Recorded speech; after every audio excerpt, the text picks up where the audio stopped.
आदि होली सुनिए शिवा शिवा पहले के माई बहनो बहुत रलियो कितना सभ्यता के गीत बबुआ ई गाना कब पूरा ना होई ई कबो बबुआ पुराना होई आजियो कल के सखी लोग बालो जब शाम के तिलक चढ़े लगी बबुआ कितनी पढ़ल देवलिया पक्का लिखल बा तनी पढ़ल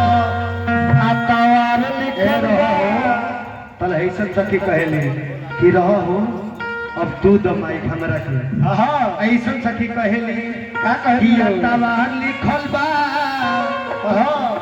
कि सोमार लिखल बा बड़ा अनुभव बा कि फलाना के दीदी के अरे दुकान लिखल बा तनी कि तनी पढ़